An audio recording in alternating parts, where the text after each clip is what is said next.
Olá, boa tarde a todos e todas. Aqui é um prazer novamente conversar na nossa mesa sobre agora a África Ocidental, né? Estamos percorrendo aí as diferentes regiões do continente africano. E hoje nós temos aqui um convidado especial, aqui o nosso querido colega José Ibrahima Macedo, professor da Universidade Federal do Rio Grande do Sul. E nós convidamos ele para fazer, um grande especialista da história da África Ocidental. Nós convidamos ele para fazer a introdução dessa mesa, a apresentação da mesa. Você. Obrigado, professor Bruno. Prazer estar aqui contigo, professora Vanicleia, professor Gilberto. É um grande prazer estar participando, poder contribuir minimamente com esse evento que traz inúmeras discussões importantes, muito importantes para os estudos africanos no Brasil. A mesa dessa tarde trata das arqueologias na África Ocidental, potencial das pesquisas arqueológicas. É uma mesa absolutamente importante pelas perspectivas novas que serão apresentadas pelos pesquisadores e pesquisadoras.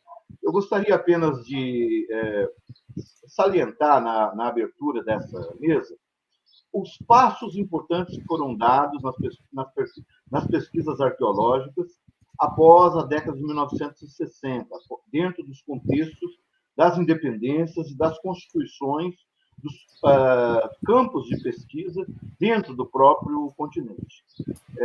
Como pesquisador, nós nos lembramos sempre dos momentos iniciais da arqueologia no continente africano, ainda em contexto colonial, no caso específico da África Ocidental, em 1912, a missão de Bonel de Mézières, a missão francesa, né, de Bonel de Mézières, foi importante para o início das pesquisas arqueológicas no então chamado Sudão francês, a partir de Dakar, a partir do Senegal, e também a partir do Mali, mas, embora se fosse constituído bases acadêmicas de pesquisa, haviam compromissos colonialistas que direcionaram o foco e os interesses de pesquisa para rumos que, obviamente, foram alterados significativamente depois das independências.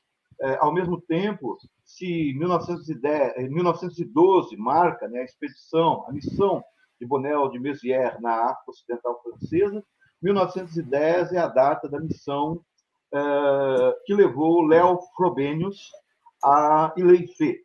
E o impacto dessa viagem, né, de Léo Frobenius, após, né, a descoberta por ele e pela Europa da cultura material e urbana, da riqueza e diversidade dessa cultura material. Entretanto, só nos anos 40 e 50, com Bernard Faga e outros pesquisadores, a arqueologia começa a se constituir na Nigéria, com alterações significativas, com desenvolvimento significativo dos anos 60 para cá. Então, nós teremos uma mesa bastante diversificada, com pesquisadores e pesquisadoras de diversos países da África Ocidental, que trazem novidades, não apenas nos temas eleitos para pesquisa, mas também nas perspectivas epistemológicas e no papel dos conhecimentos endógenos nas tecnologias locais da África Ocidental. A nossa primeira apresentação será do Dr. Ibrahima Thiaw, que é doutor pela Rice University em Houston, no Texas, e é professor associado de arqueologia no Instituto Fondamental de l'Afrique Noire, no IFAM, no Senegal, que é vinculado à Universidade Cheik Anta Diop, em Dakar. Ele tem interesse de pesquisa no impacto de longo prazo do comércio transsaariano e atlântico, na produção artesanal, no contato cultural, no estudo arqueológico da identidade e da gestão do patrimônio cultural. Conduziu pesquisas no Médio e no Alto Rio Senegal desde 2001, e o seu trabalho se concentra principalmente na ilha de Gorée e na costa da Senegal. Antes de começarmos a apresentação do professor Ibrahima Thiaw, que será gravada, como em geral tem sido nesse congresso, eu gostaria de avisar que cada uma das apresentações serão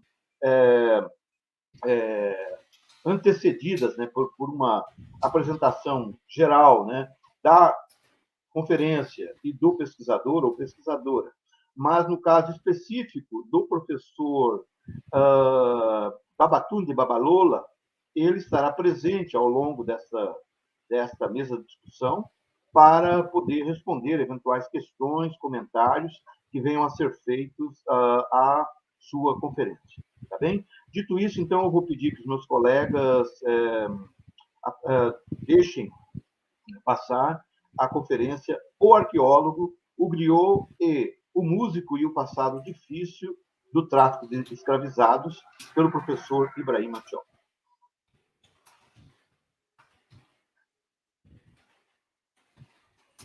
The archaeologist, the griot, and the musician, and the difficult past of Atlantic slavery.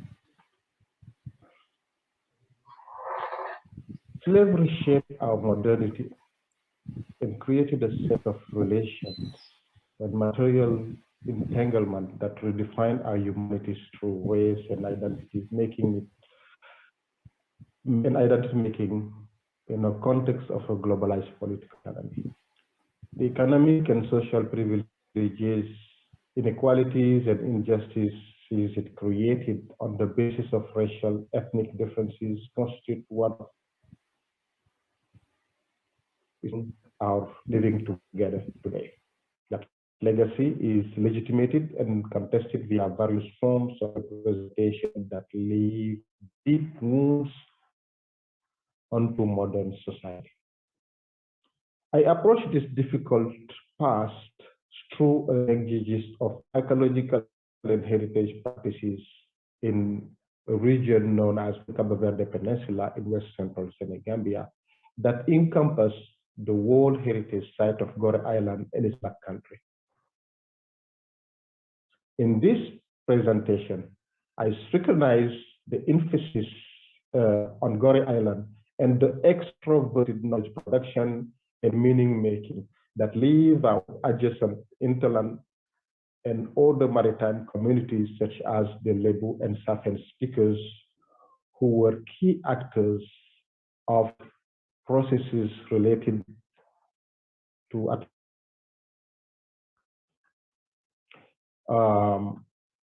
I give you on this slide, you can see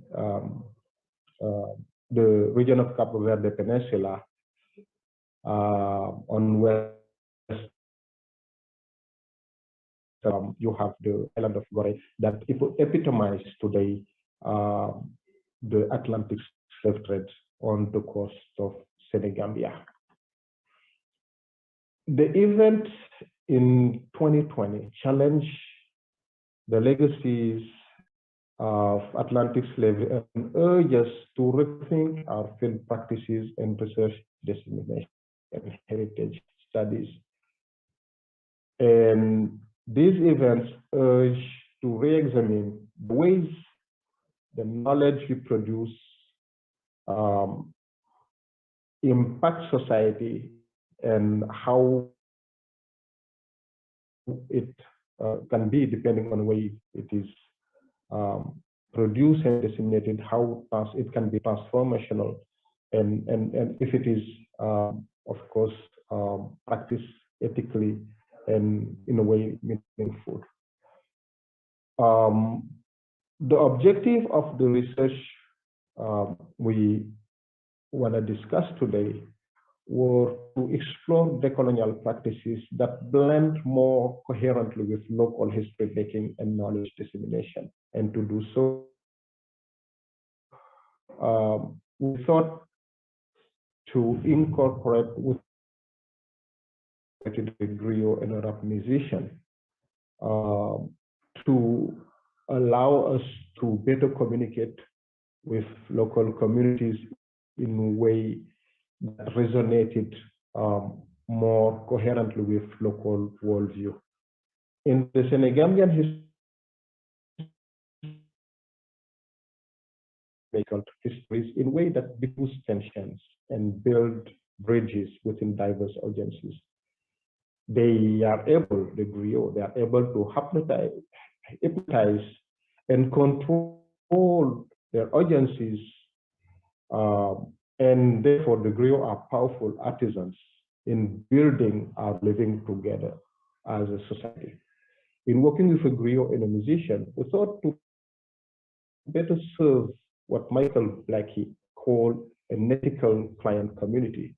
And in this particular case, that ethical client community is constituted of the Lebu and Safen people who resisted to the development of Atlantic slavery. Our goal in this study is to cultivate alternative archaeological practices that articulate academic approaches to make them more digest for local consumption. We also seek to develop themes that are more in line with local communities' demand for history. New kinds of knowledge and meaning making that are more relevant to local sensibilities, using local languages to experiment new ways of producing and consuming history in ways that can benefit local communities. The archives of Atlantic slavery poses deep wounds among local communities.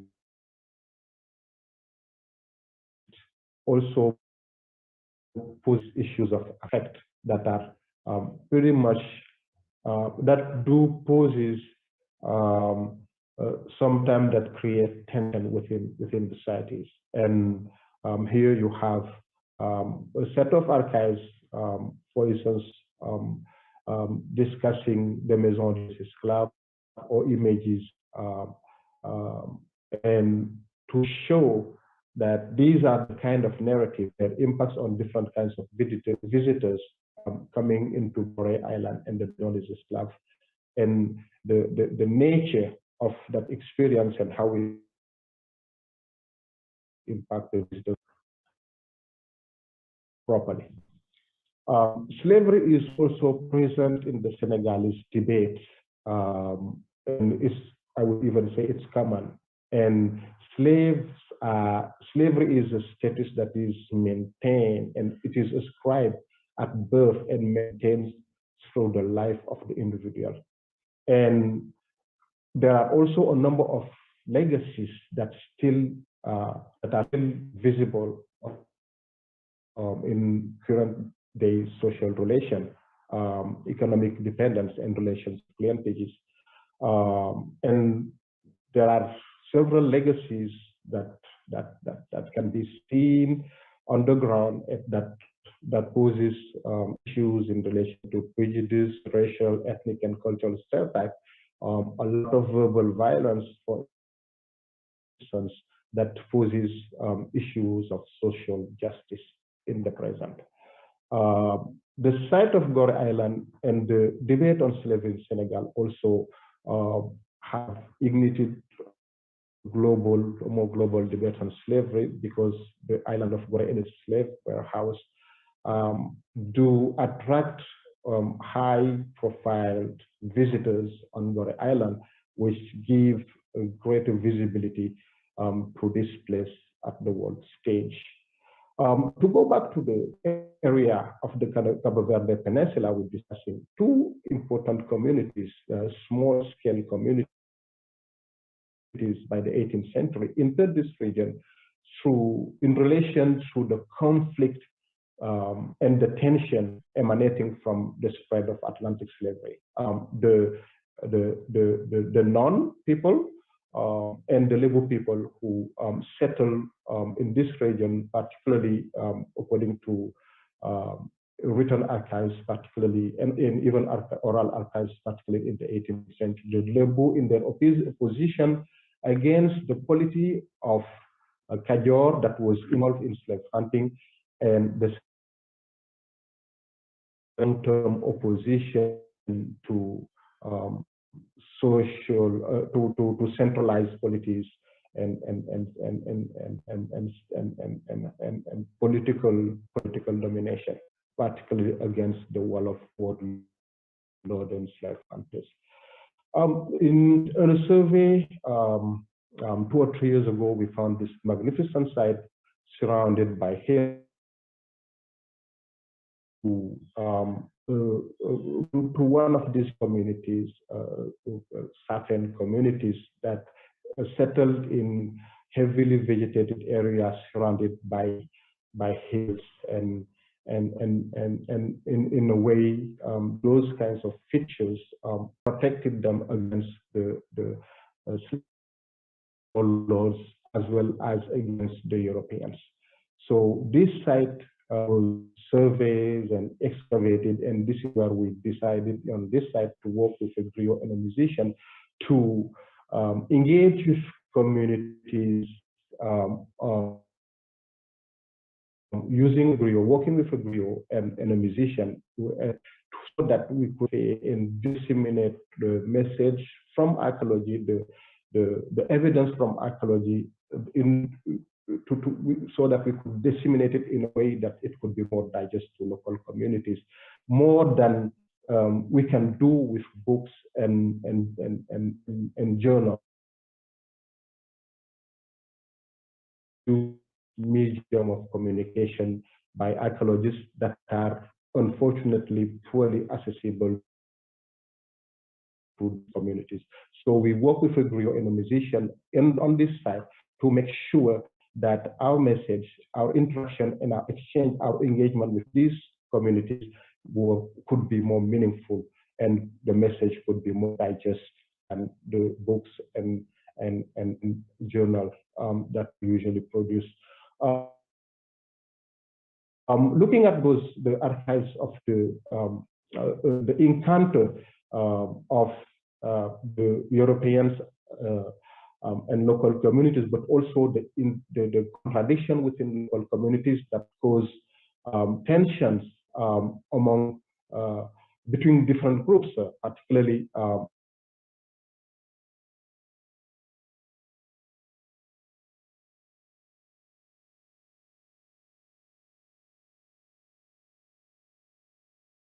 Raymond in the early 20th century. There are other important sites, heritage sites in the area that are related to the site.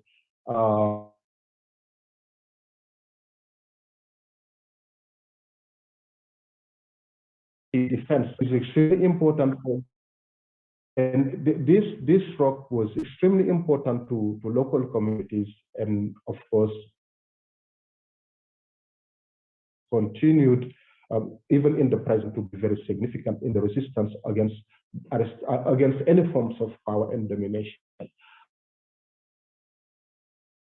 Communities to protect themselves by raising bees that were used as an army to resist slave hunters. And after collecting all this information, we engaged the community to discuss the significance of the archaeology as well as some of these features, and in a way,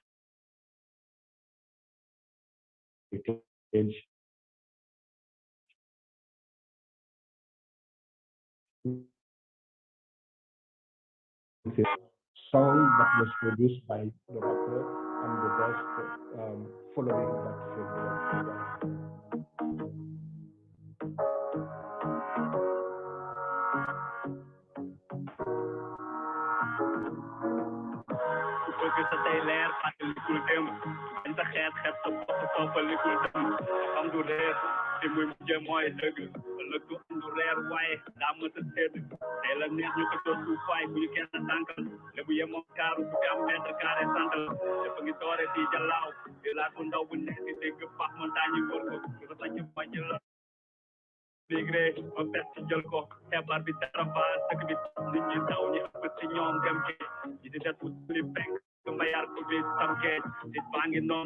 Protégé par les massifs de jazz, soo bëggee am lu gën a leer ma région de Thiès di ko gis ay lom ba mel yu mel ni tànj sojitu nay wër ko del di ëpp dëkku waayu ay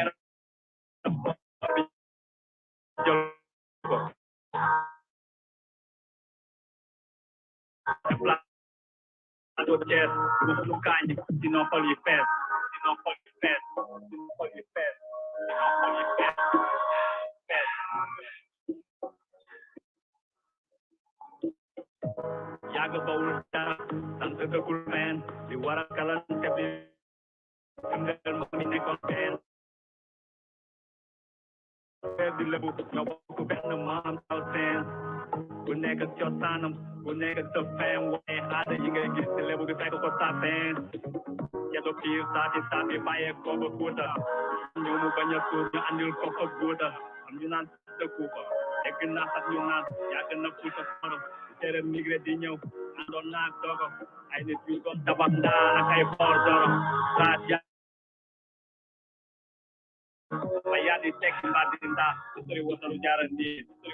What is incredible in this video is that it does tell the history of the archaeology as it articulates to the heritage in local language in a way that usually we archaeologists are unable to do.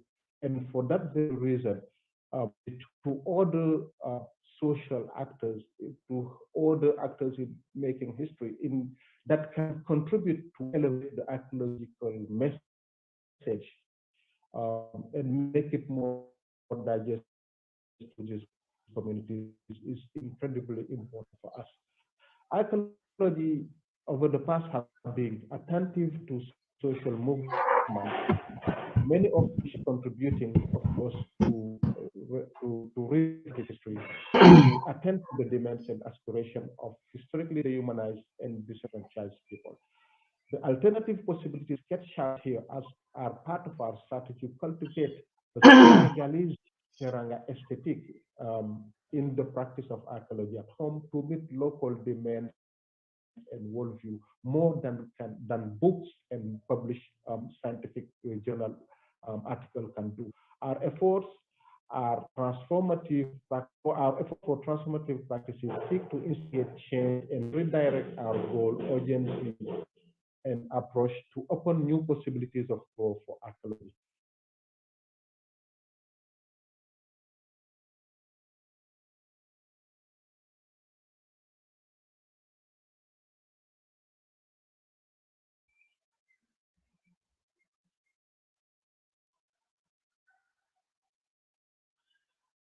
Bem, encerramos essa primeira apresentação. Pedimos desculpas por alguma dificuldade de transmissão. Estamos, como todos sabem, entregues aos problemas da transmissão virtual. Nós vamos agora passar para a segunda apresentação, cujo título é Revisão da pesquisa sobre metalurgia do ferro na África Ocidental, diversidade e complexidade de uma velha indústria. A apresentação será feita pela arqueóloga Timpoko Hélene Kienon Kaboré.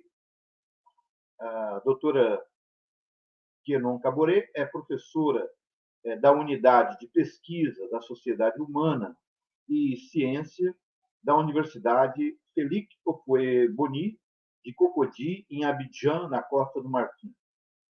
Ela é consultora de patrimônio arqueológico no Ministério da Cultura e da Francofonia da Costa do Marfim.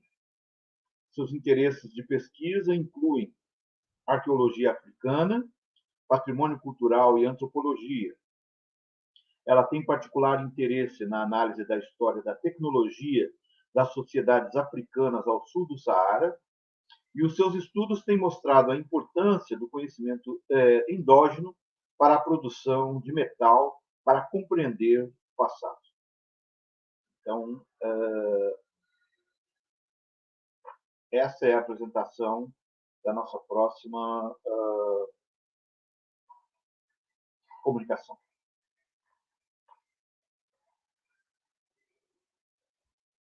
Bonjour, chers collègues. Je suis le professeur Kienon Kaboré Hélène, professeur titulaire à l'Université Felix Houphouet-Boigny. Je travaille depuis près d'une trentaine d'années sur la métallurgie ancienne du fer en Afrique de l'Ouest. Et mon propos aujourd'hui parle du bilan des recherches sur la métallurgie ancienne du fer en Afrique de l'Ouest, diversité et complexité d'une industrie ancienne. Mais avant d'entamer la conférence, je voudrais d'abord dire merci aux organisateurs associés à ces congrès importants. Alors, au niveau de l'Afrique de l'Ouest, il faut dire que beaucoup de recherches ont été faites, hein, c'est-à-dire les gens ont commencé à travailler, des anthropologues, des archéologues, des historiens qui ont commencé à travailler depuis près d'un demi-siècle sur cette thématique, ce qui a permis de mettre des jalons de la recherche sur cette thématique-là en Afrique de l'Ouest. Il faut dire que je vais aborder plusieurs pays dans ce bilan, et le Bénin, le Burkina, la Côte d'Ivoire, le Mali, Niger, Nigeria, Sénégal, Togo. Et ces pays-là, nous allons pouvoir aborder les résultats des recherches partielles, parce que je n'ai pas toutes les données. Cela permettra d'avoir une idée sur cette thématique-là en Afrique de l'Ouest. Au niveau du Bénin, il faut dire qu'il y a plusieurs recherches dans des programmes bien donnés, le projet métal, le projet de l'érable, le projet d'Arche et puis aussi projet Carrefour des Empires. Au niveau de ces projets-là, ils ont permis d'aborder la métallurgie ancienne du fer au niveau du Bénin, dans la Capra, et qui a été daté du 5e ou 7e siècle, dans le nord-est du Bénin, du 13e siècle jusqu'au milieu du 20e siècle. Et ça a abordé la région de la Capora, Boukoundé, Koukou, et Tampanté, qui donnent des résultats intéressants. Au niveau de Dahomey Gap, vous voyez ici sur cette carte des datations qui ont été obtenues et qui s'échelonnent entre 1000 et 1600 AD, qui voient bien les zones de répartition de cette métallurgie-là. Au niveau du nord-est, vous voyez sur cette carte la zone qui a été encadrée en vert, qui a été abordée par les chercheurs au Bénin et qui permettent d'avoir des éléments sur les types de fourneaux, les types de procédés et les types de fourneaux que nous avons ici, pu déterminer par les recherches de M. Oumarou, dont le Funfunga, le Munga qui est volumineux et qui se trouve à droite de notre écran. Il faut dire que dans ces pays-là, les pays d'Indie, 5 traditions ont été obtenues et divisées en 3 grands groupes qui ont été identifiés. Et on a le premier groupe qui est les fours réutilisables à scories taraudées et celle des fours non réutilisables avec des scories internes et enfin ceux du four réutilisable avec des scories internes. Le Burkina Faso aussi a été aussi une zone de production intense de la métallurgie ancienne du fer et les recherches ont été faites au niveau du centre, du nord, aussi dans la zone centre-ouest. Vous voyez ici dans le Burkina Faso, la zone de Yamane-Nimpui. Korsimoro ont bénéficié du projet Origine Métallurgie, Origine et développement de la métallurgie ancienne du fer au Burkina et en Côte d'Ivoire, qui regroupait le Burkina et la Côte d'Ivoire et qui ont permis d'avancer énormément sur les recherches dans ces zones-là.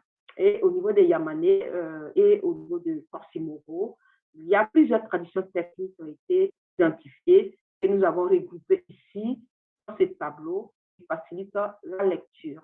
Vous avez ici la tradition, 4 traditions techniques qui ont été identifiées.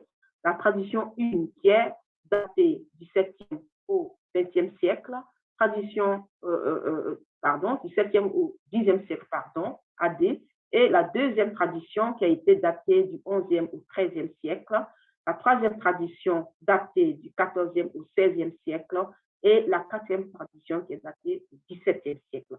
Ces 4 traditions ont les spécificités qui ont permis de les identifier. La tradition 1, à Korsimoro, est caractérisée par les scories piégées, usage unique des grands fourneaux, des tirages naturels d'air. La tradition 2 est datée du 11e au 13e siècle, est caractérisée par les scories piégées, utilisation multiple des grands fourneaux, des tirages naturels d'air et des ouvertures qui vont jusqu'à 4 ouvertures.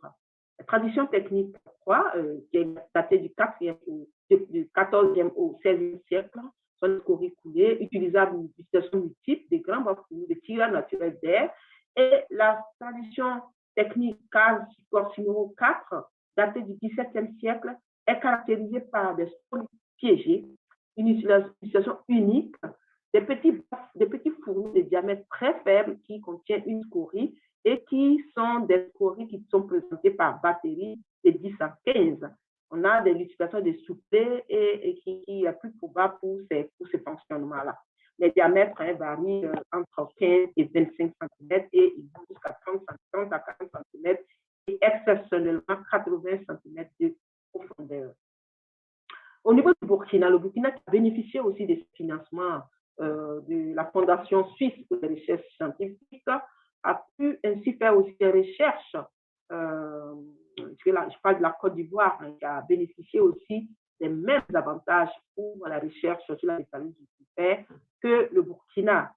Mais le Burkina, les recherches ont été entamées un peu plus longtemps que la Côte d'Ivoire avec le professeur qui est également paix à son âme, qui est décédé il y a 1 an, qui est le père de la recherche de la métallurgie ancienne du fer au Burkina, qui a formé plusieurs étudiants, plusieurs chercheurs et qui travaillent aussi dans d'autres pays de l'Afrique de l'Ouest.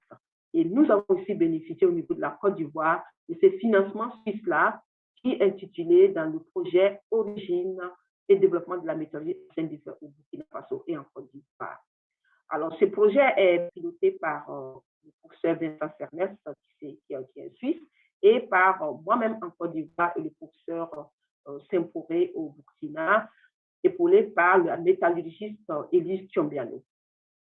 Au niveau de la Côte d'Ivoire, ce projet a permis aussi de faire ses travaux au niveau de la zone forestière, zone centre que vous voyez là, zone centre et forestière, c'est forêt contexte forêt savane, et puis la zone nord à Odiéné, zone de Odiéné et Koko.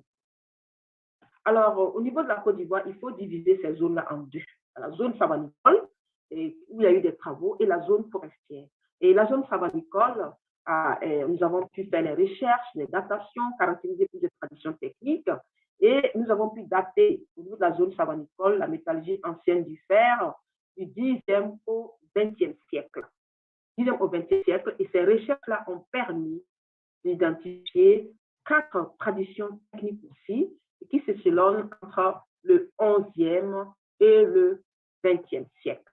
La première tradition technique, c'est norme Can1, est datée du 11e au 15e siècle et caractérisée par des scories coulées, des utilisations multiples, des grands fourneaux, un tirage naturel d'air. La deuxième tradition technique est datée du 15e au 17e siècle, caractérisée par la scorie piégée interne, l'usage multiple également des grands fourneaux et des tirages naturels d'air.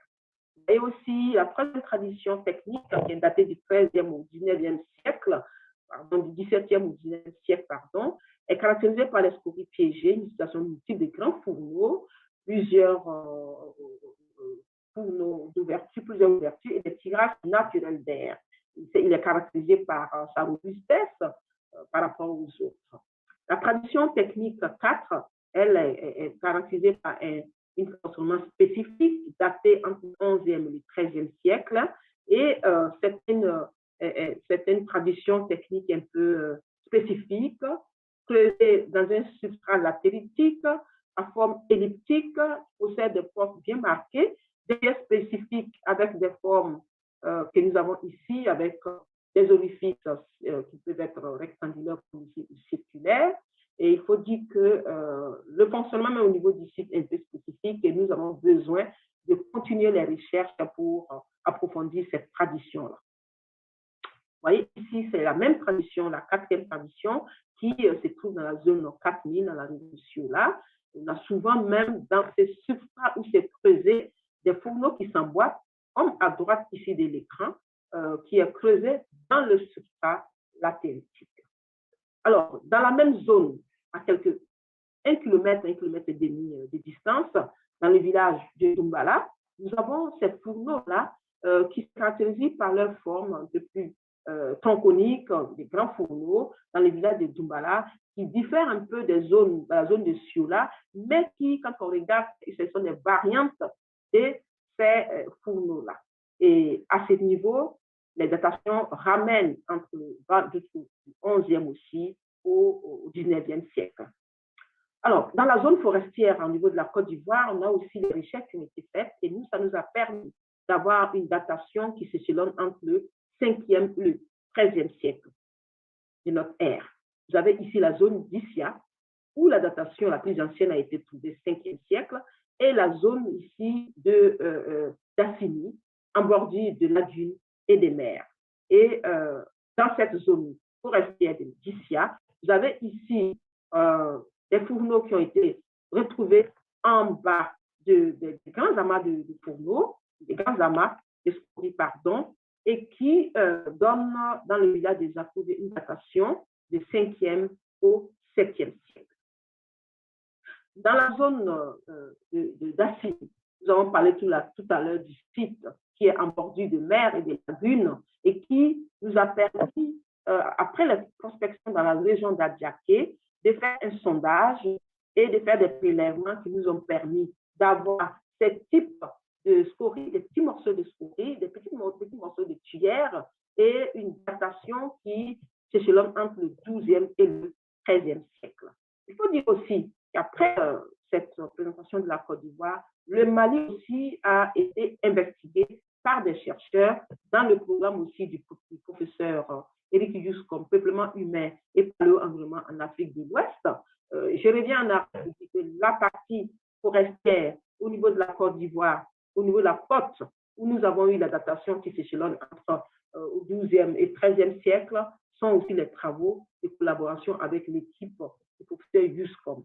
Et ce même professeur a travaillé au Mali avec Madame Robion, sœur Robion, et aussi le professeur Vincent Cernet, qui a permis de mettre en place, d'identifier des techniques de production, des traditions techniques, et plusieurs traditions techniques ont été identifiées au niveau par l'organisation spatiale, par les types de fourneaux, par l'assemblage. Et on a plusieurs traditions techniques qui sont identifiées par cette équipe de recherche-là, la tradition Pico, la tradition Ouin, la tradition Ama, et ces traditions-là sont datées entre le 9e et le 13e siècle pour ces trois traditions, et aussi la tradition Tentam, la tradition Aribendi et la tradition Ndé, qui aussi sont des traditions qui ont été localisées dans la zone du Mali avec des caractéristiques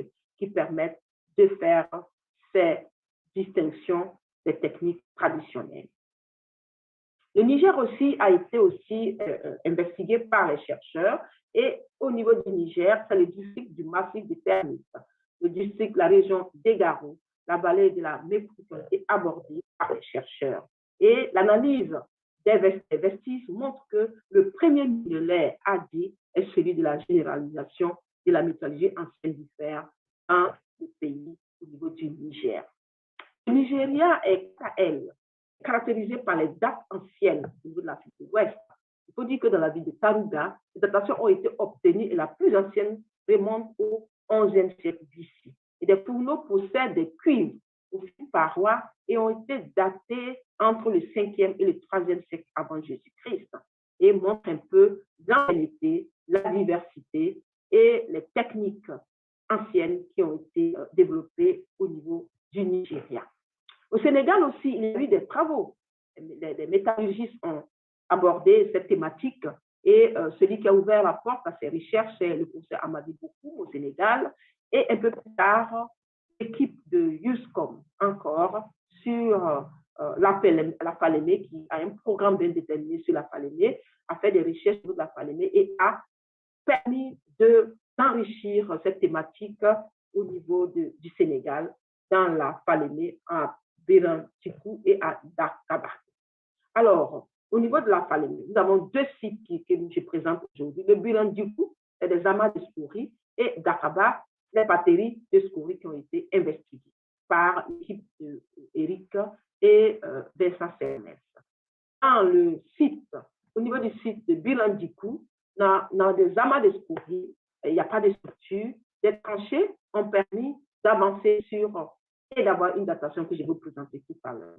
Dakaba, au niveau de Dakaba, on a des structures, des fouilles, des sondages ont permis d'avoir ces structures et aussi de mettre en place cette structure de fourneau et nous présentons ici. Et cette investigation du professeur Éric Buscom et de Vincent Fernès ont permis d'avoir une datation ancienne qui est entre le 4e siècle d'ici et le 7e siècle AD. On note une dynamique technique et aussi un changement technologique qui a été observé dans la zone. La région des Bassars au Togo aussi a été aussi l'événement, pas seulement que Bassars d'Apaon Tado, mais Bassars a été beaucoup plus investigué et avec l'équipe de Caroline Roux, elle a pu ainsi estimer la production après les 200 000 tonnes de scories au cours des 10 derniers siècles. Et cette production fait du district de Bassars l'un des centres de fer les plus importants d'Afrique de l'Ouest. Ces études ont permis de diviser l'histoire de l'industrie du fer Bassars en 5 périodes qui partent du milieu du 5e siècle avant Jésus-Christ au 20e siècle de notre ère. Et là, vous voyez sur l'écran, excusez-moi, les sites sidérurgiques de la région des Bassars au nord du Togo, qui sont disséminés sur tout le district de la zone. Alors, en conclusion, nous pouvons dire simplement qu'à travers ces présentations, ces bilans, ça a beaucoup été fait, de l'Afrique de l'Ouest. Les recherches ont relevé la complexité et la diversité de cette industrie-là. Et les investigations archéologiques ont permis de déterminer les traditions techniques, de les caractériser, de les estimer, de les classer, d'avoir des éléments sur le peuplement, de reconstruire l'histoire du peuplement de ces zones. Et c'est très important. Et aussi, par le travail de la métallurgie, on a pu aussi avoir l'impact aussi de la production du fer sur l'environnement dans cette recherche.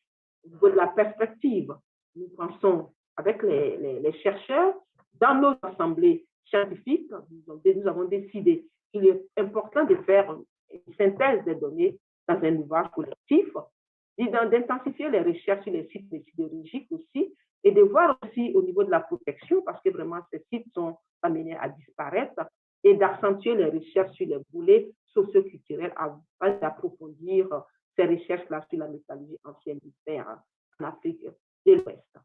Alors, nous voulons ici dire, après cette présentation, dire merci.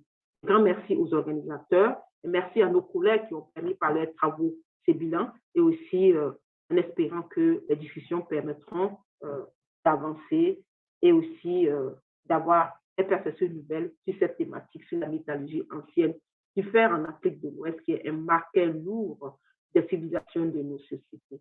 Je vous remercie.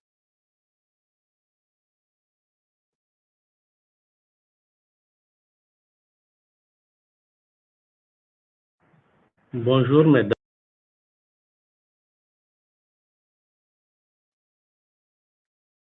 Oi, Rivaí, tá sem som, Rivaí.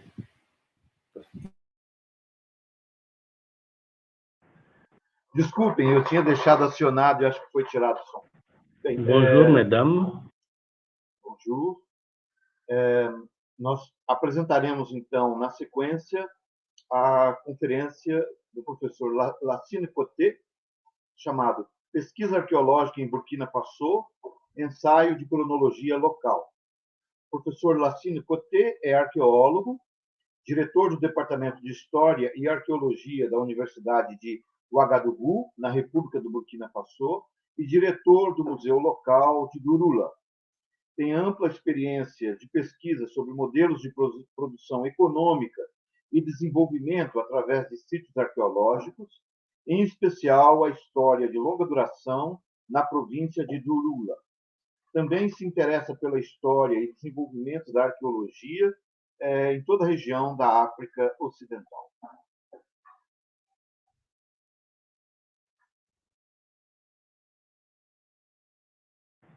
Bonjour, mesdames. Bonjour, mesdemoiselles. Bonjour, messieurs. Tout d'abord, je tiens à vous remercier de m'avoir associé à cette idée originale de nous permettre d'échanger sur l'archéologie en Afrique.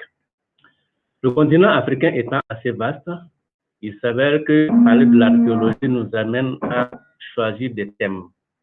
C'est pour cette raison que je vous parlerai des recherches archéologiques au Burkina avec comme objectif un essai de chronologie locale.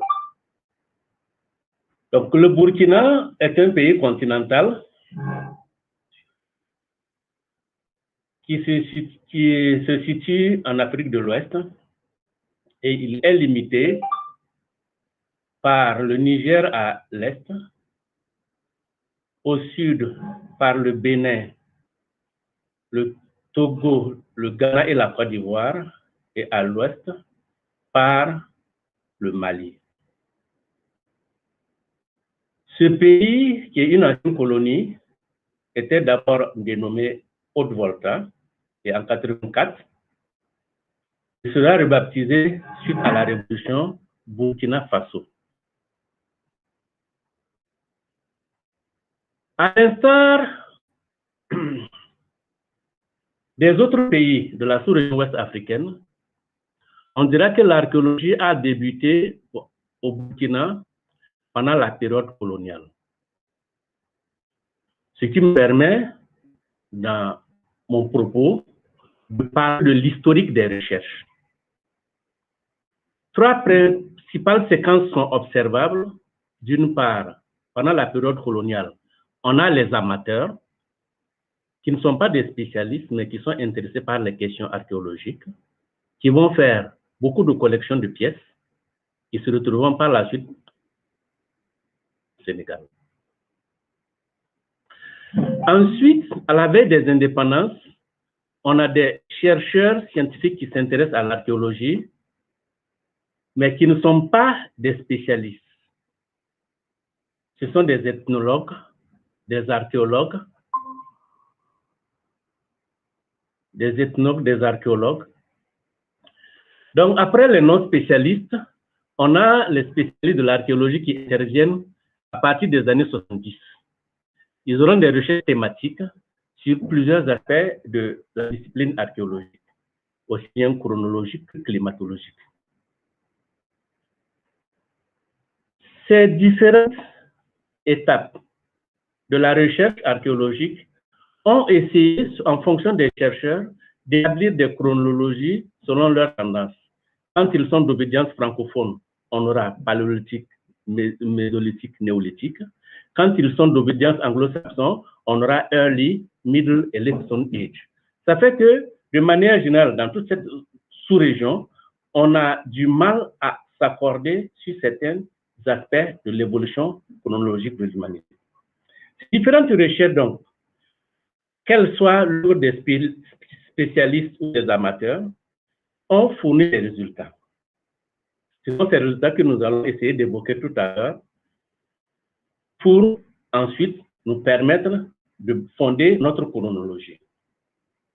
Nous sommes tous conscients que la recherche archéologique, de manière générale, pour établir la chronologie de l'évolution humaine, c'est appuyer sur des critères techniques. En l'occurrence, le travail de la pierre ou la fabrication des outils en pierre. Du coup, on peut dire que le critère technique est l'élément fondamental de l'établissement des séquences chronoculturelles. Aussi, les différents indices qui attestent de cette évolution technologique nous permettent de parler de l'industrie lithique.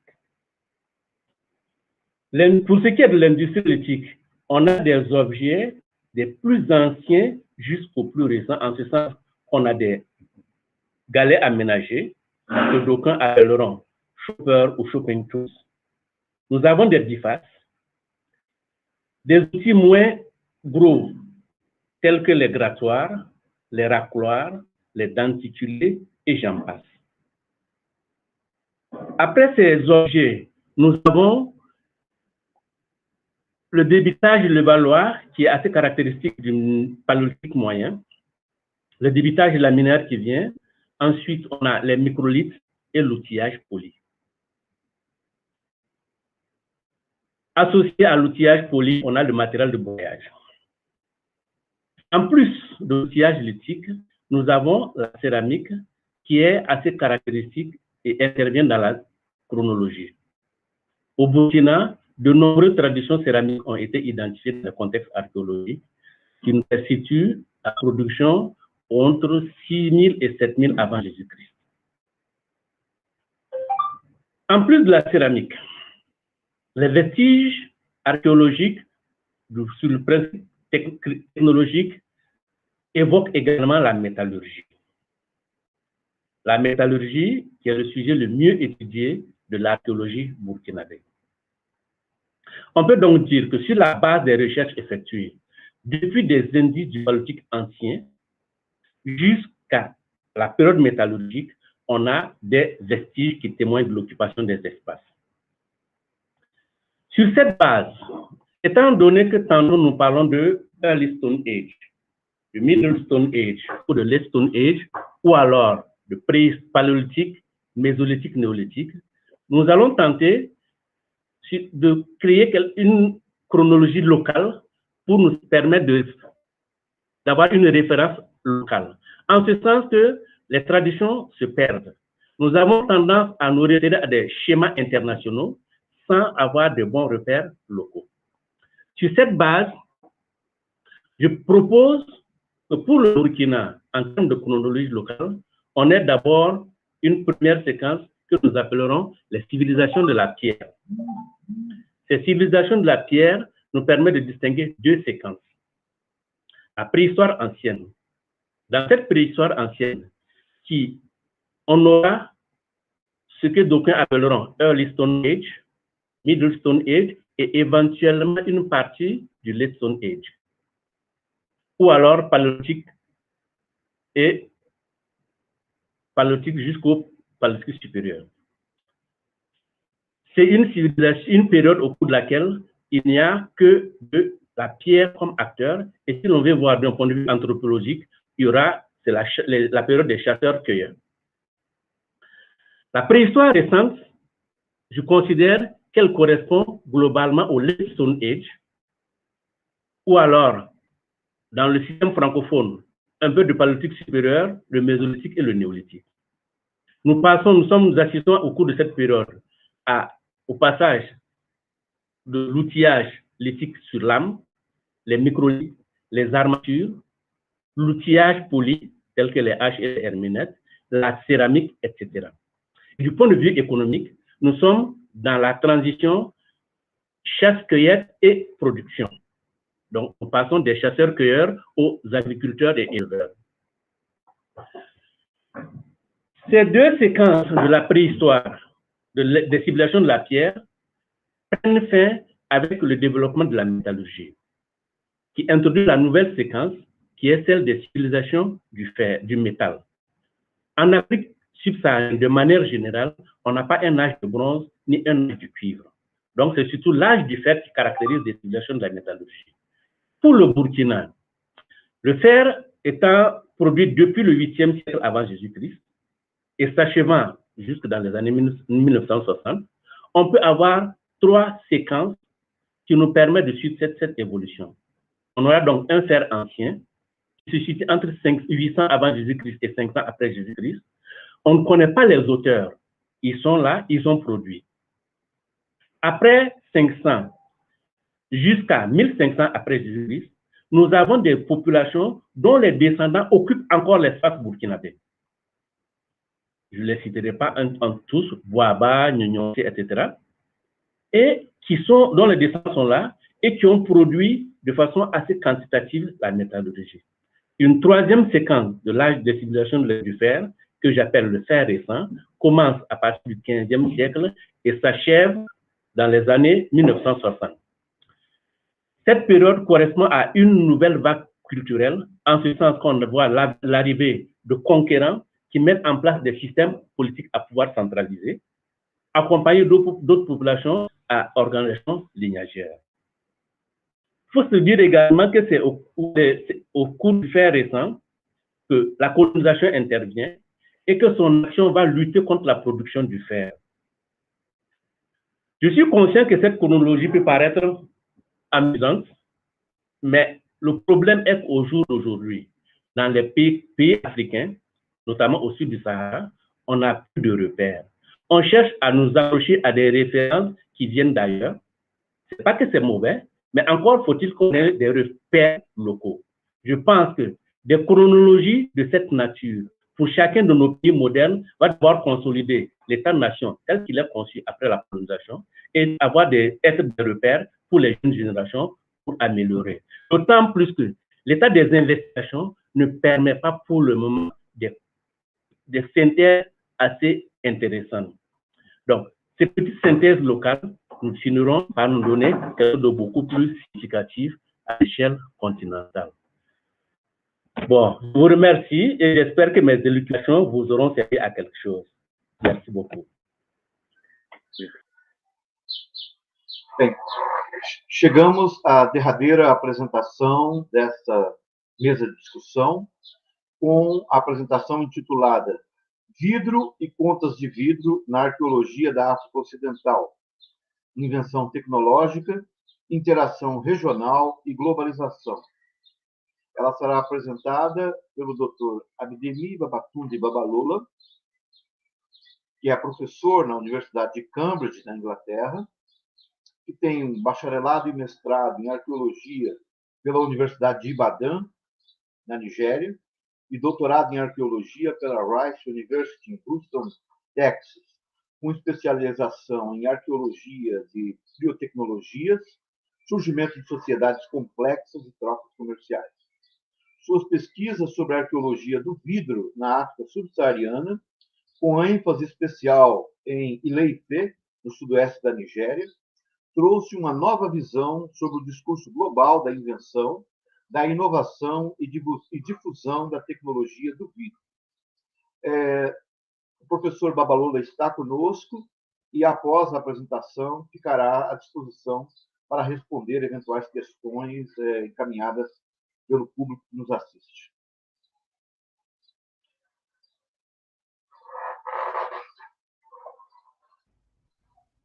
My presentation today is titled Glass and Glass Beads in West African Archaeology, Technological Invention, Regional Interaction, and Globalization. Mostly understanding of early technologies in sub-Saharan Africa has hinged on exogenous model, which emphasizes that sophisticated technologies came from outside the subcontinent. This model forces scholars to pay more attention to tracing origin and sources rather than investigating the intricacies involved in the production processes associated with local adaptation, invention, and transformation. Efforts of scholars like Cheik, Anta, Diop, Basihanda, and Gloria Thomas Emeguele, to mention a few, at demonstrating African inventiveness and the dynamics of African indigenous technologies have not been given due recognition. As such, our knowledge of the nuances of technological development, variations, creativity, improvisation, and invention in pre-industrial sub-Saharan African societies is limited. Mavunga Clapperton, in his brilliant work on science and technology in Africa, has warned that, quote, taking seriously what technology means from the perspective of the people of the South requires not merely looking at how people respond to incoming things, but placing the latter's arrival, meanings, knowledge, and materialities within the local technological lingerie, end of quote. Now, glass. Archaeological evidence has revealed that technological breakthrough in glass making was first attained in Mesopotamia at around 2500 to 1500 BC, but this was probably on a low scale. Regular production of glass at increasing scale only occurred after 1500 BC, when glass was being produced in Egypt, with active production centers in both Mesopotamia and Egypt from late Bronze Age through the Islamic period. By the mid-1st millennium BC, the technology of glass has spread to other parts of the globe. During this period, glass was being exported to as well as being produced in Southeast and South Asia. It is important to note that as glass was spreading from region to region, the technology was changing. For example, the first glass was made with plant ash as alkaline, and later natural neutron was used. Wood ash glass, soda, lime, alumina glass, and lead barium glass, all of which have been found in archaeological context in West Africa, were inventions of the medieval Europe, South Asia, and China, respectively. The image on the right side of the screen is of the ingots recovered from Uluburun shipwreck in southern Turkey, carrying a lot of trade items. It is established that the ship must have originated from Egypt and heading for the Indian world. So the question now is, where was sub-Saharan Africa in the first 2,000 chronicles of the development of glass? And also, when did glass start to show up in West African archaeology? The earliest known evidence of glass in West Africa came from Ninberi site in Mali in form of a fragment of hide glass bead recovered from an archaeological context dated between 7th and the 5th century BC. Compositional analysis of the glass bead suggests possible Phoenician origin.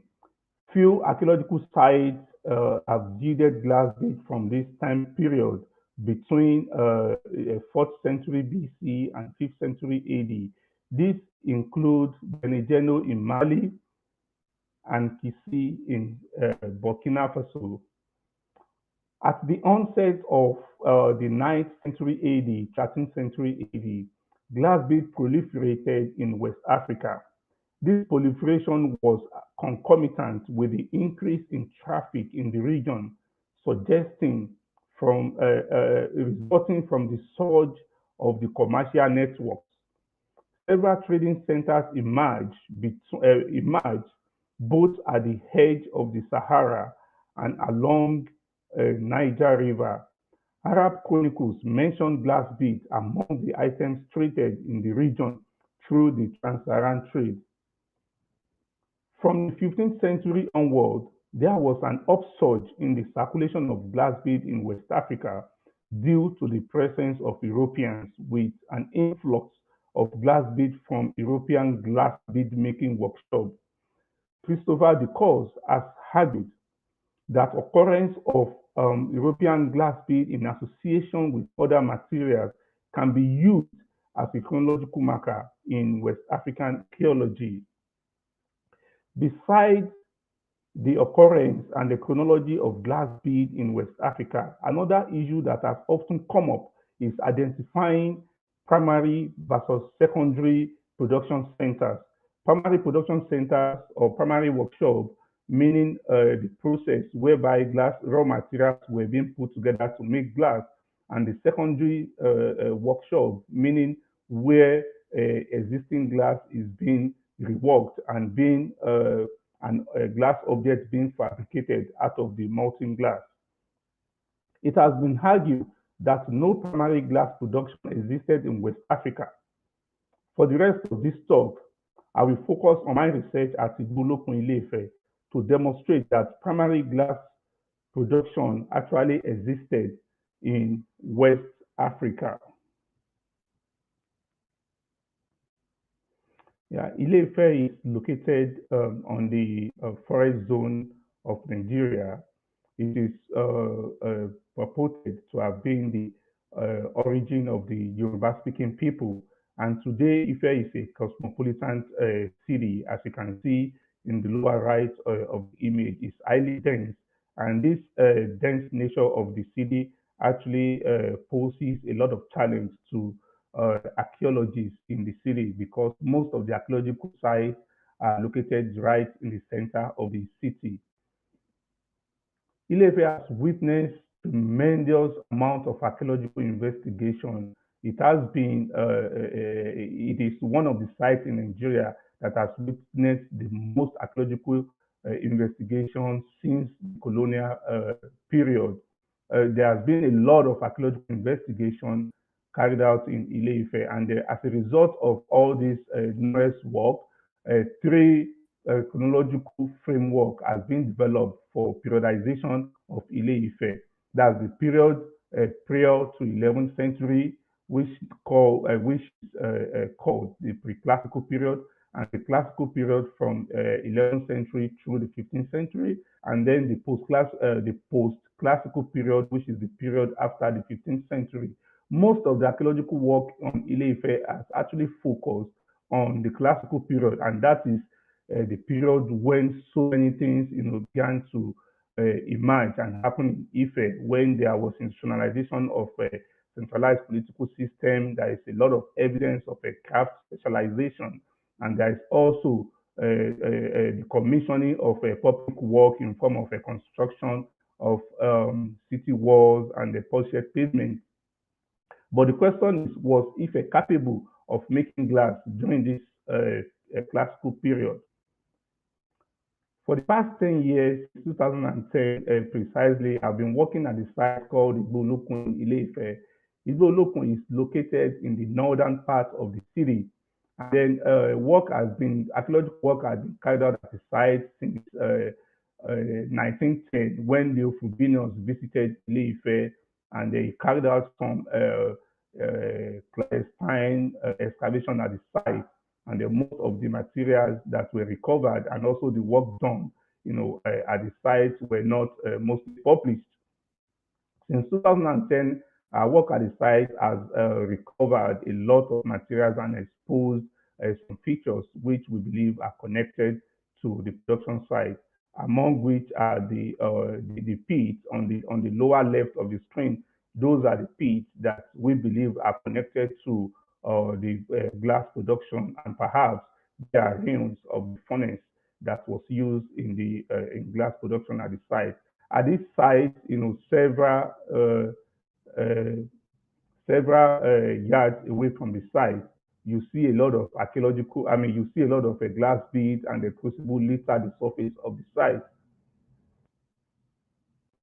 So we have recovered tremendous amounts of materials from our excavation at the site, ranging from finished and unfinished glass beads to several hundreds of crucible fragments, as well as production debris in different sizes, in different kinds, which actually points at different stages in the production of the glass beads.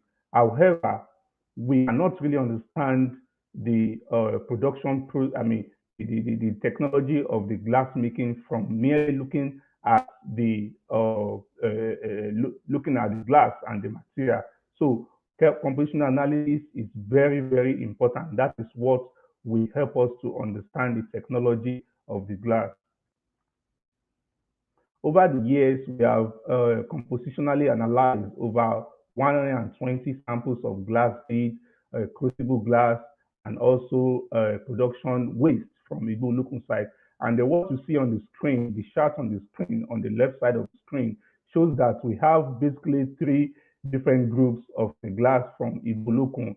The group with high lime alumina, that's the top in the circle, and the group with low lime high aluminum, that's the lower right of the chart, and the third group with low lime, moderate or medium alumina. It is important to note that the high lime aluminum group is the most prominent at the site, having over 80% of the sample analyzed so far. And I have to say that this group, high lime aluminum, was first recognized by Lactin and Lactin Ige and the Thiaw in their article in 2006. However, what I've done since I started working at Igbo-Olokun is to provide archaeological context to this compositional group, and now we're confident that this compositional group is what was mostly locally produced at Igbo-Lokun. Our studies of the crucible has also shown that crucible was used in glass making rather than glass working. The image at the middle here is the arrows are pointing at quartz grain preserved on the inner glass matrix of the crucible, which shows that this quartz grain must have been introduced from the feeding of raw material into the crucible. And on the far left of the screen is a piece of crucible with what is called semi-finished glass stick, to the inside of it. And you can only see semi-finished glass in an archaeological site that is connected with primary glass production. And the image down there are the full image of the crucible to give you an understanding, an idea of how big the crucible is. So looking at the idiosyncrasies of the Ife high-lime aluminum glass bead and what it means in terms of understanding creativity in West African archaeology. As you can see, the image on the right showing the try to compare glass bead from Ile-Ife, the high-lime aluminum glass bead, with that of late Bronze Age Egypt and the Roman world. As you can see, it's clearly different. These are the glass beads from Ife, and same thing on the chart here. These are the glass beads from Ife, and the lower parts here are those from late Bronze Age Egypt and the Roman world. So because of this uniqueness of the glass composition, the high-lime aluminum glass from Ile-Ife, Lapsin and his colleagues actually came to the conclusion that quote, we interpret these findings to propose the primary manufacture of high-lime aluminum glass in sub-Saharan Africa in the early second millennium CE, with production center in southern Nigeria and quite possibly in or near Ile-Ife.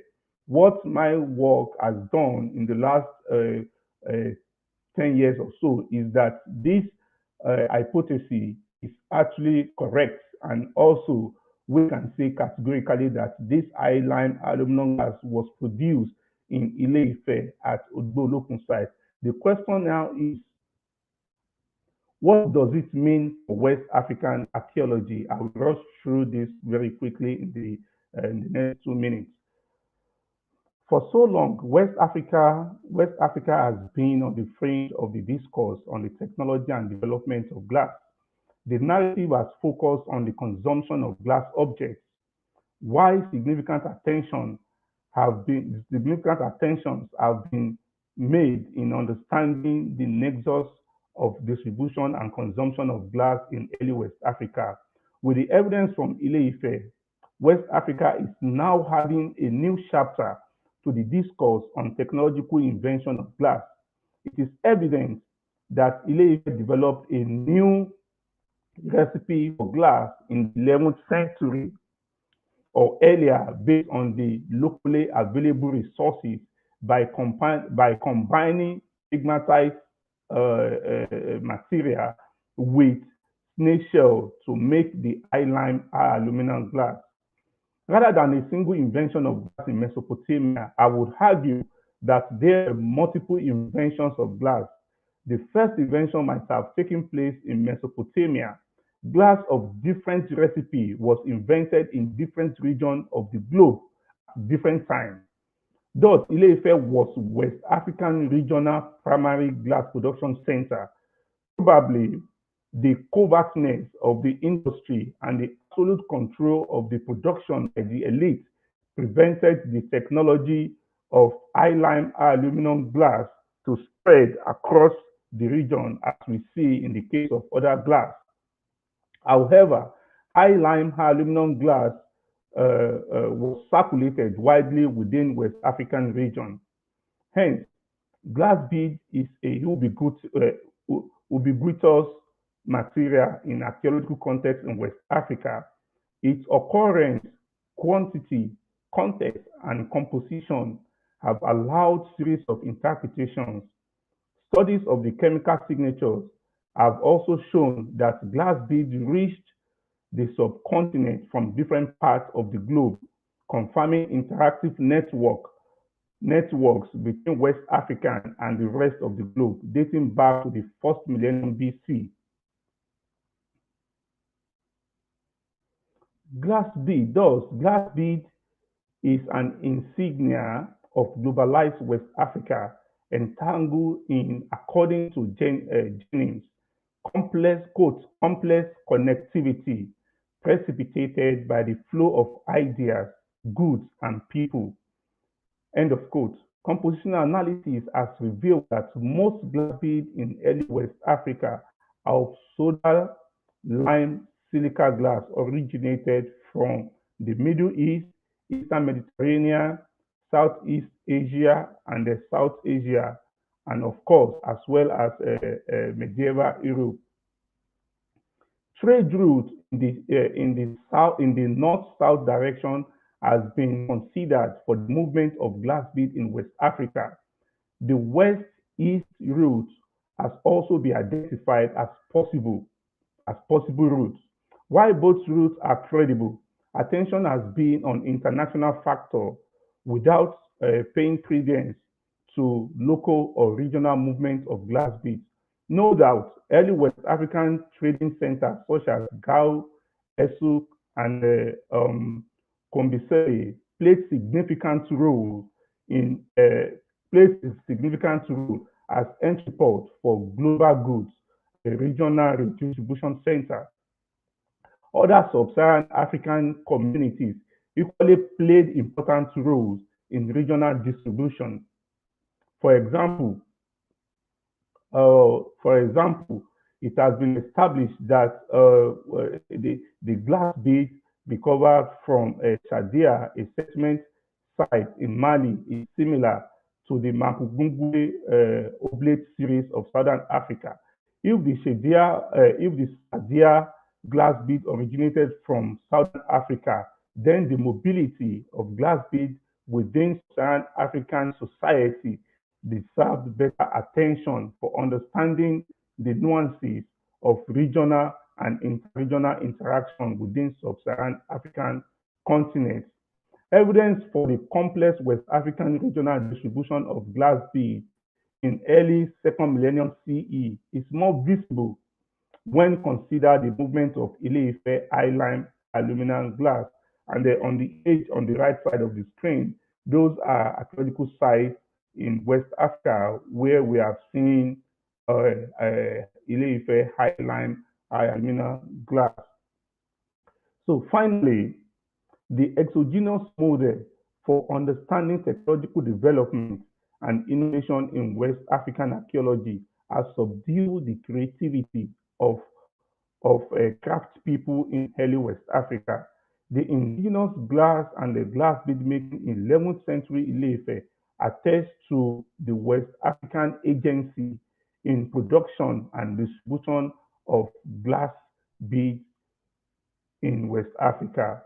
Thank you for listening. And finally, I would like to thank all institutions that are part of the research, as well as thank the organizers of the conference for inviting me. Thank you so much. I look forward to answering questions and comments. Thank you.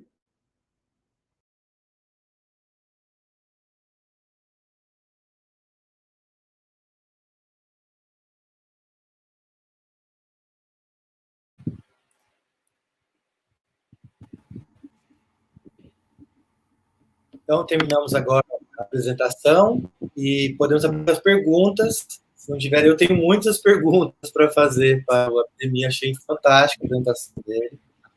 Vamos começar aí com o professor Cláudio Carli, que está participando. Ele fez uma pergunta. Vamos lá.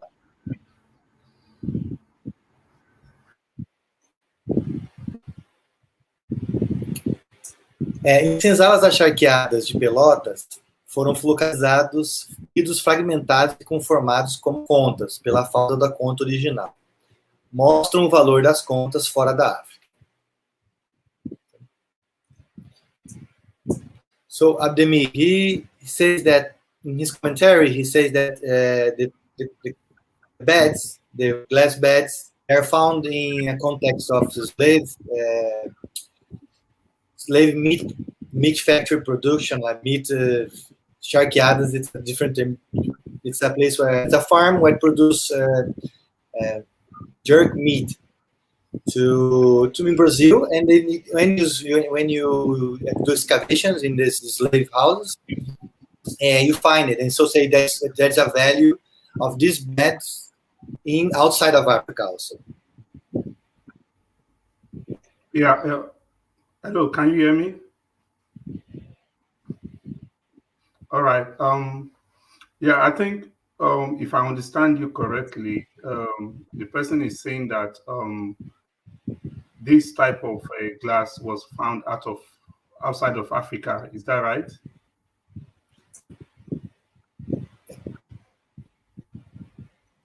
Yeah, that's it.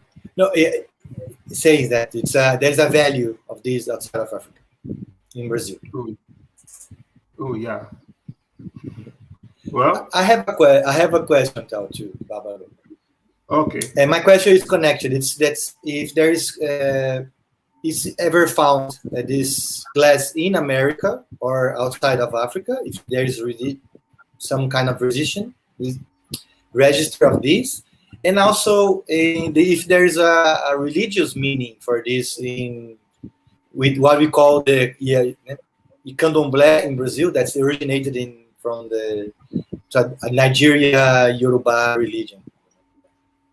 Eu perguntei para ele, né, se esses vidros foram encontrados fora da África já algumas vezes, né, um tipo de exportação, e se tem um significado religioso dentro da religião Yorubá, que é onde é ancestral do candomblé do Brasil, um dos candomblé.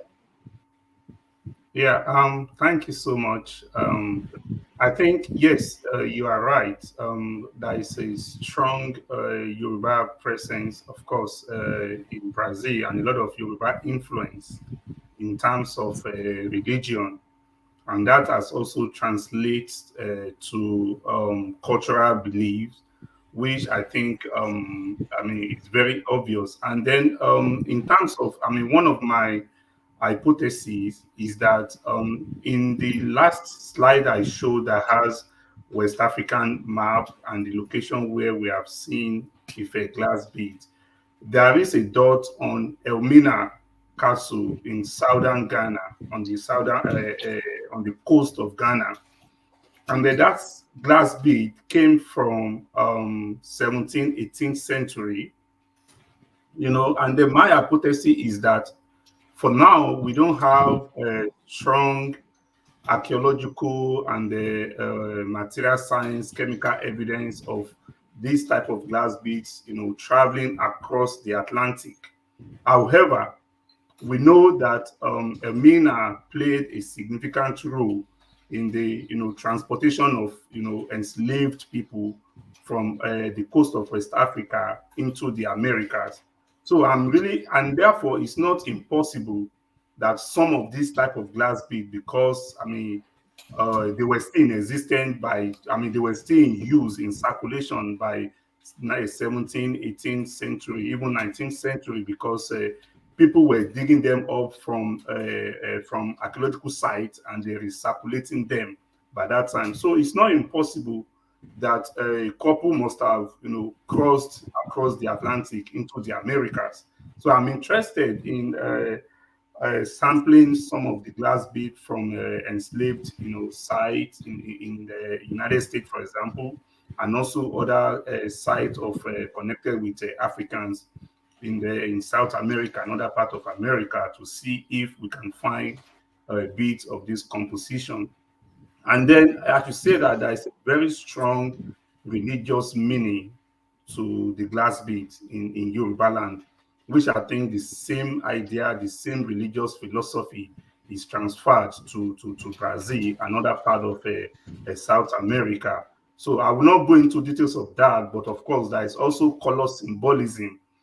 Different colors of glass beads means different things to different people, especially people of different religious, devotees. For example, the Shango worshipper, the Obatala worshipper, the Eshu worshippers, they use different colors of glass bead, and it's very, very obvious that it has a very strong religious meaning.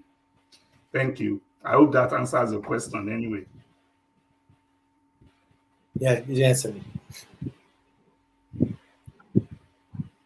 Mais alguém do público tem mais alguma pergunta? A gente pode fazer que eu vou traduzir rapidamente. É condensado, né? Ele falou bastante coisa, né? Ele disse que então que não há registro realmente que prova realmente um comércio transatlântico dessas contas de vidro. Só que foi encontrado no porto de Elmina, né? Lá no Ngana, que é um dos maiores portos, né, de comércio escravizado da África. Foi encontrado esse vidro, né, essas contas que vieram da região de Nigéria, que ele apresentou. Então, por isso, é uma hipótese que tenha sido feita que tenha tido comércio desse vidro para as Américas e para outros lugares do mundo, né? Que foram encontrados esses tipos de contas e vidros com uma composição química parecida na América do Norte, né, nos Estados Unidos, também na América do Sul, só que ainda não há uma correlação direta sobre essa questão. E também sobre a questão da importância religiosa, diz que sim, os vidros possuem uma religião, uma importância muito grande da religião urubá, né? Então ele até citou o Xangô e outros orixás, e ele marcou que um dos elementos que configura a importância disso é que cada ato religioso para esses orixás usa uma cor diferente. Então, a cor é um elemento importante do vidro e também uma forma de mostrar poder com relação à religião mesmo, dentro das práticas religiosas. É isso.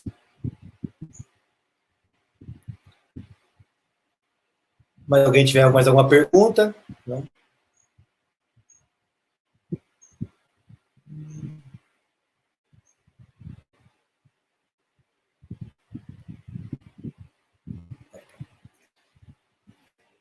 Abdemir, Carlos says that regarding the Pelotas, it was a enslaved city in Brazil in the colonial time. It finds a lot of counting beds in archaeological sites.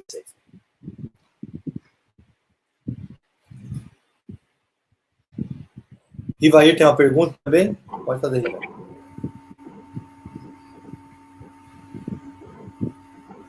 Ivair?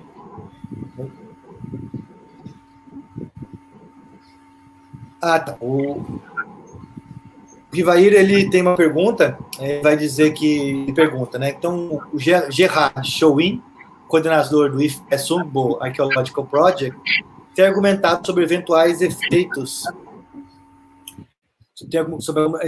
da peste bubônica, da peste negra na área florestal tropical, né? Segundo, inclusive, que teria afetado a produção de vidro em Ilé e Fé. Ele pergunta, então, para o professor Babalola, em relação a essa hipótese, considerando as dimensões internacionais das conexões pelas rotas transsaarianas. So, Abdemir, our colleague José Ivair, professor of African History in Porto Alegre University, Rio Grande do Sul University, he asks that Gerard Chouin, that's coordinator of the Sumbo Archaeological Project, says that there was a black pest, bubonical pest, I don't know if the term in English, correct, in the area of tropical forest, and that it might happen also the production of glass and other things in the Ife. So he wants to know that if you can see in your research about this connection of the pest, the black pest, or bubonic paste with the production of the glass.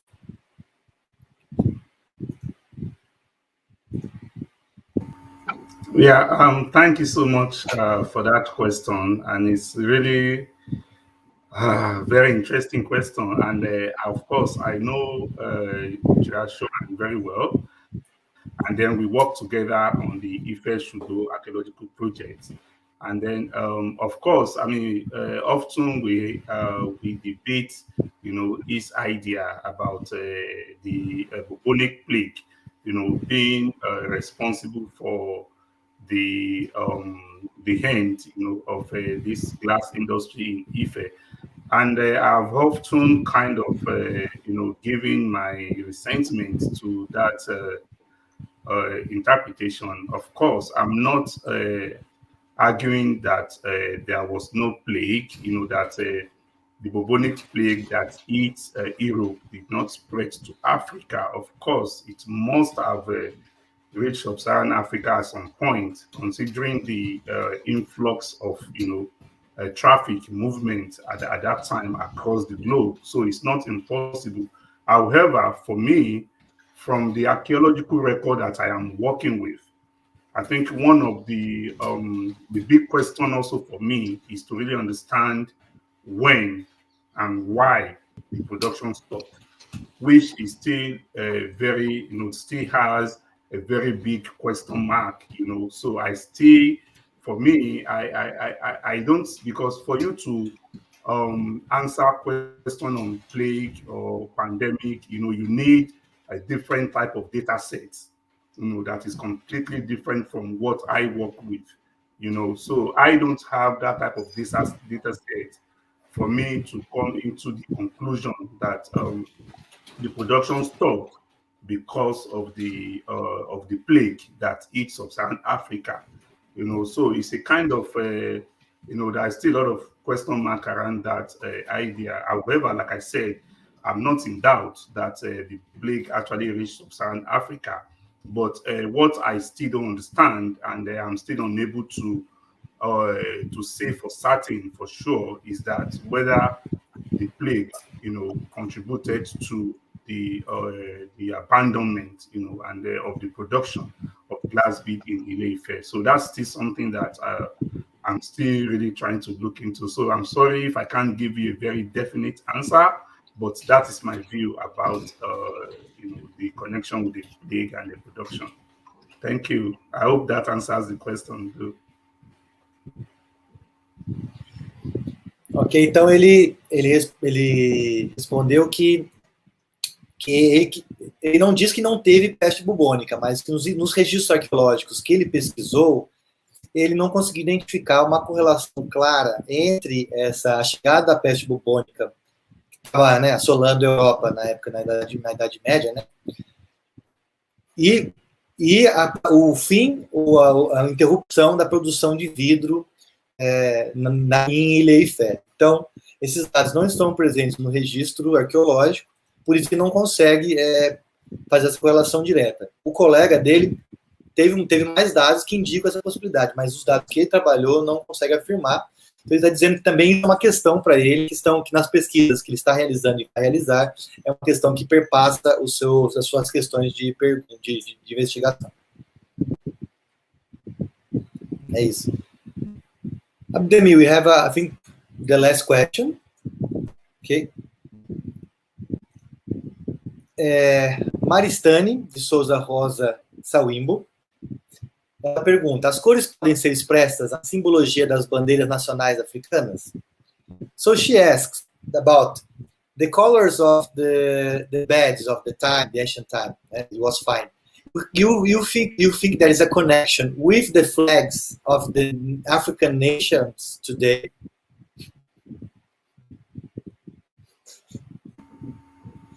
Wow, that's a big question.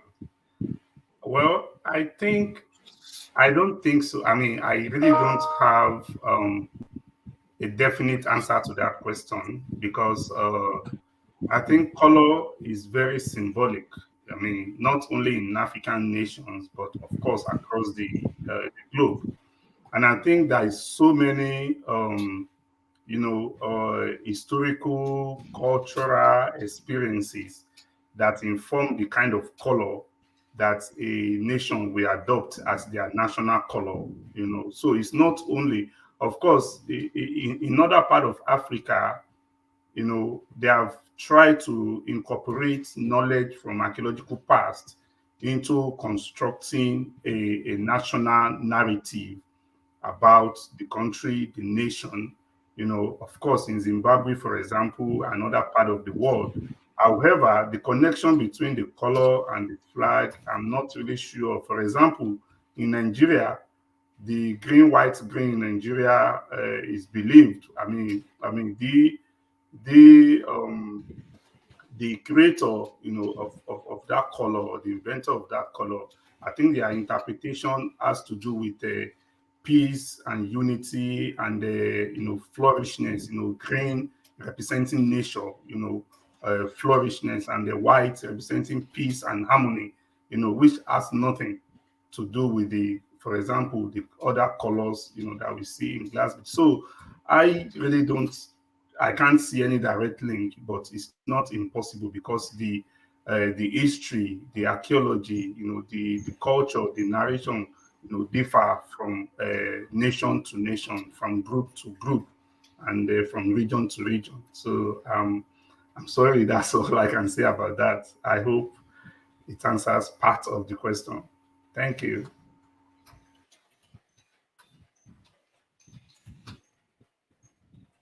Obrigado, thank you, Abdemi. Ele responde, então, Maristânia, que ele não acredita que no caso da Nigéria é uma correlação direta entre as cores e a bandeira nacional, né? Só que ele comenta que há outros exemplos na África, que existe sim uma deliberado interesse político de incorporar esses símbolos, esse passado arqueológico nos símbolos nacionais. Aí ele cita o exemplo do Zimbábue como mais explícito, né, com relação a isso. Ele diz que a bandeira da Nigéria, por exemplo, que é o verde e branco, está relacionada a paz, florestas e mais outros significados na época, né? Então ele pede desculpa porque ele não acha que é impossível isso em outros lugares da África, mas que nesse caso ele não vê uma correlação, mas que não tem como afirmar precisamente se sim ou que não. Acho que com isso nós concluímos, né, a apresentação. Também acho que foi muito proveitosa, a de todos os participantes. Quem tiver mais perguntas para os outros participantes podem encaminhar por e-mail, também para o Abdemi, nós podemos encaminhar por e-mail, depois ele responde por e-mail. E nos vemos em breve aí na próxima mesa. Tá bem? A próxima mesa, então, será sobre a arqueologia da África Ocidental também. Nós temos duas falas sobre Cabo Verde, da Nireide Pereira Tavares, sobre arqueologia em Cabo Verde ontem, hoje e amanhã, e da Sandra Samira Miranda, Estado da Arte da Arqueologia em Cabo Verde. E também tem uma participação do Carlos Magnavita, da Frank University, de Goethe Universidade, que ele fala sobre as raízes da urbanização na África pré-colonial subsaariana, novos indícios da região do Lago Chad. Então, nos aguardamos em breve aí a participação. Muito obrigado. Thank you, Abdemi. Thank you. Thank you so much. Bye.